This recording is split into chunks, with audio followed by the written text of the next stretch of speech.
All right, guys, today we are talking about, we're still solving equations. Today will be multi-step equations and equations with variables on both sides. So go ahead and open up your notebook to your table of contents, and page 12 is multi-step and variables on both sides. All right, and then when you get to your notes, I know they look really similar on each side. That's because the process is the same. There's just an extra step if you need it. So it says solve each equation, follow the steps below to help you solve. So this right here is your set of guidelines. You're going to use this for every single time you solve an equation.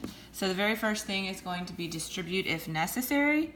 Remember, distributing means you multiply what's on the outside by what's on the inside. And this becomes 3a minus 15 plus 19 equals negative 2.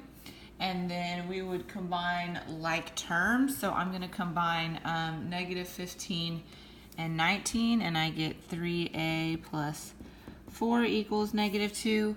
All the variables are already on one side. Move the constants to the other. So I'm going to subtract 4. I get 3a equals negative 6. And then it says divide by a coefficient, multiply by denominator, multiply by reciprocal. In this case, we're going to divide by a coefficient, and you get that a equals negative 2.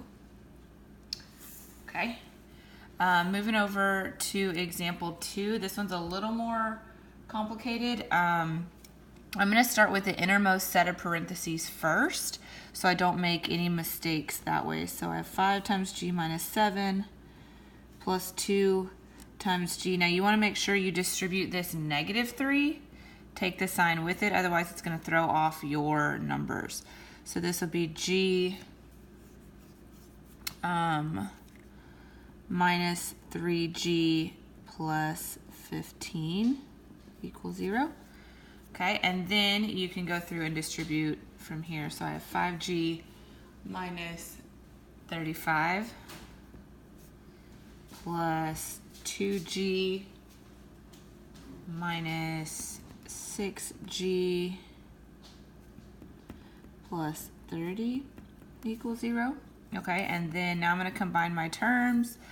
5 plus 2 is 7.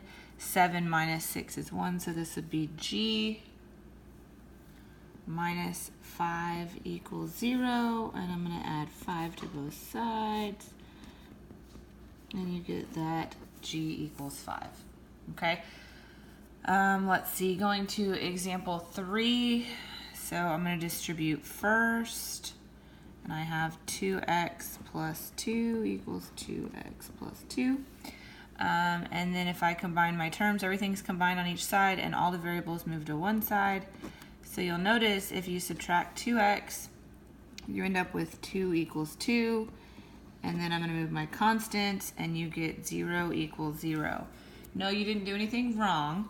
This is just a scenario when your answer is all real numbers. That means any number you plug in will make this equation true. You may also see it as a double barred R. Same thing, it just means all real numbers. Okay. Question 4. The most important thing here is that you have a negative sign. You want to make sure you distribute it. So this becomes x minus 3 minus x plus 5 plus 2x equals 0. So even though there is no number there, think of it as a negative 1 outside your parentheses. From here, you're going to combine your terms. X minus x, that cancels out. So I have 2x plus 2 equals 0. I'm going to subtract 2 on both sides. 2x equals negative 2. And x equals negative 1. Okay. On your homework tonight, I should be able to see all of these steps clearly. Okay. So this is when you have multi-step equations. I'm going to go briefly over how to solve equations with variables on both sides. The process is exactly the same. You just have to move the variables. So starting with example 1 over here, first thing you want to do is distribute if necessary. Remember taking the sign with the number. So this becomes 5 minus 7t minus 7 equals negative 10t plus 3. So we've distributed. Now if I combine like terms, I have negative 2 minus 7t equals negative 10t plus 3. Step 3 says to move all variables to one side. It doesn't matter if you add 10 or add 7. I like to keep my numbers positive if I can, but you'll end up with the same answer. So I have negative 2 plus 3t equals 3. I'm going to move this constant over here. You get 3t equals 5. Divide by 3, and t equals 5/3. Again, fractions are fine as an answer. Don't worry about changing them to decimals, anything like that. Okay? I'm going to skip over question 2 because it's very similar, and I'm just going to work 3 and 4 real quick. Again, remember, distributing is your first step. This becomes 2x plus 2 equals 2x plus 6. And then we combine like terms, I'm going to subtract 2x on both sides. This will cancel out, and you end up with 2 equals 6. If you keep going, you end up with something like 0 equals 4. This is never ever going to be a true statement. So this is an example where your equation has no solution. You may see it written this way. You may also see a 0 with a line through it, but both mean the same thing. Okay? The last one, just a quick reminder for you about clearing out your fractions. Look for your common denominator. In this case, it's going to be 5. So I'm going to say 5 times 2 is 10. 10 divided by 5 is 2. So this is 2n minus 45, because you're distributing the 5 all the way through, equals 35 minus 3n.